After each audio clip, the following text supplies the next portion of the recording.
Hello, I am the Wtninja, and welcome back to more Let's Play Dear Esther. On this episode, the Bouy. Dear Esther, I have now driven the stretch of the M5 between Exeter and Bristol over 21 times. But although I have all the reports and all the witnesses, and have cross-referenced them within a millimetre using my Ordnance Survey maps, I simply cannot find the location.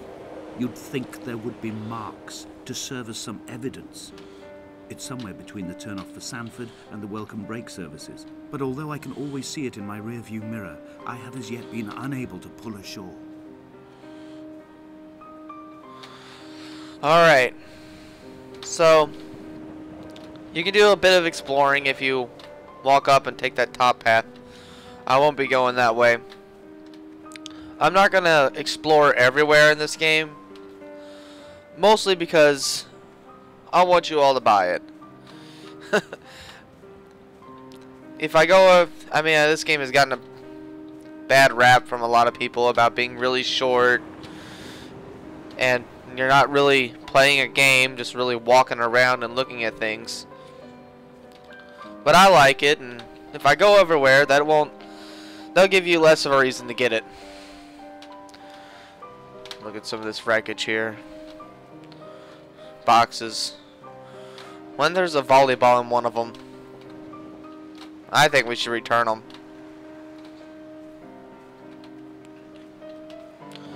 Even if it isn't our job. Even if we don't work for FedEx.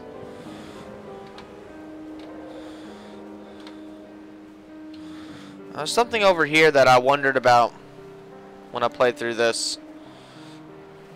Take a look at it real quick.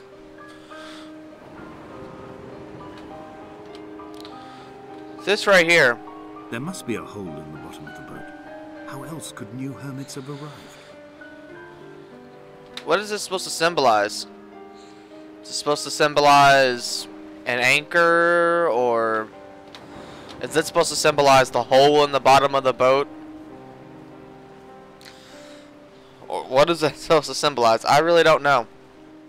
So, if anyone knows, please tell me.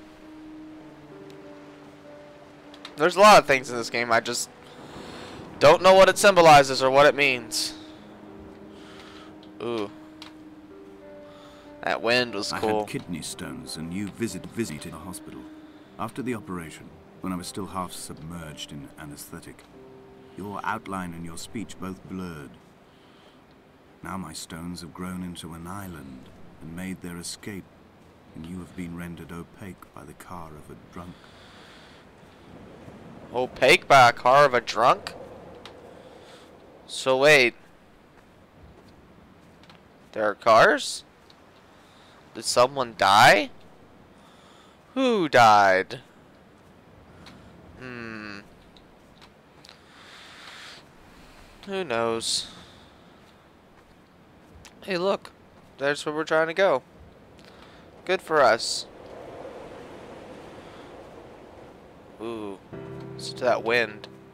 I've begun my ascent on the green slope of the western side. I've looked deep into the mountain from the shaft and understood that I must go up and then find the way under. I will stash the last vestiges of my civilization in the stone walls and work deeper from there. I'm drawn by the aerial and the cliff edge. There is some form of rebirth waiting for me there. Did the music just burp at me? As much as I like the music, that part was kind of funny. Bouy was constructed originally in the early 1700s. By then, shepherding had formalized into a career. The first habitual shepherd was a man called Jacobsen, from a lineage of migratory Scandinavians. He was not considered a man of breeding by the mainlanders. He came here every summer whilst building the bothy, hoping eventually that becoming a man of property would secure him a wife and a lineage. Donnelly records that it did not work. He caught some disease from his malcontented goats and died 2 years after completing it.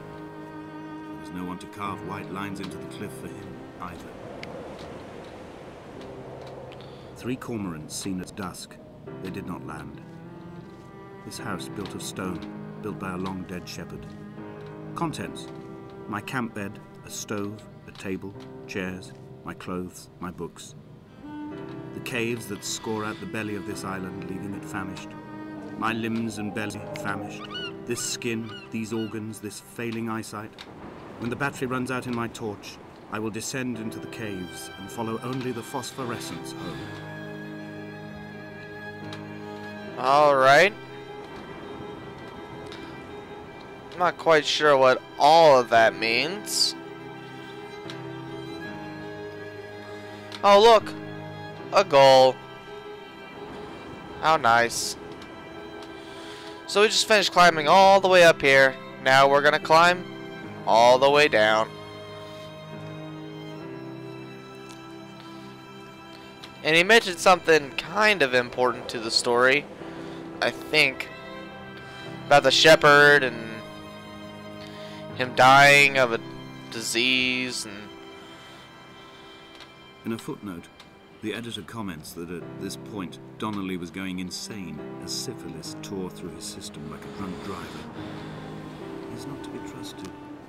Many of his claims are unsubstantiated, and although he does paint a colourful picture, much of what he says may have been derived directly from his fever. But I've been here, and I know, as Donnelly did, that this place is always half imagined. Even the rocks and caves will shimmer and blur with the right eyes.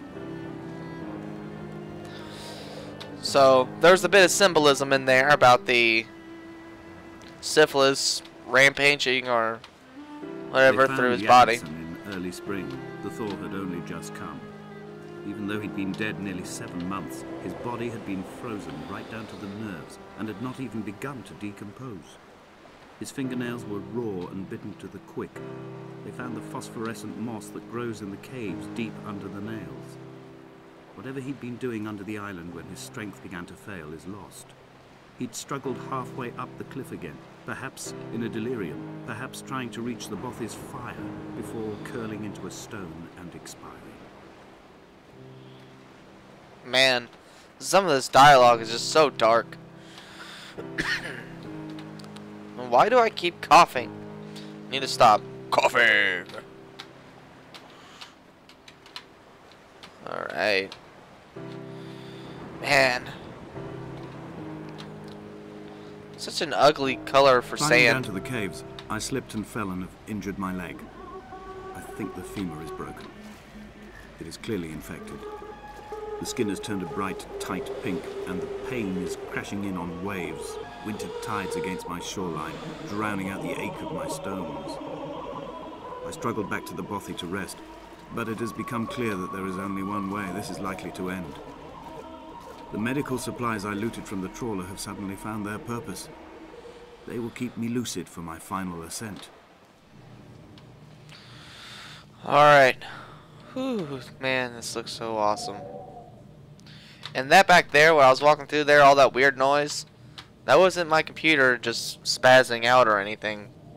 That was really the music. I don't know if it's supposed to be like the wind blowing outside the cave was making that or what. But anyway, this is where the next chapter begins. So, this has been the Wtninja. Thanks for watching.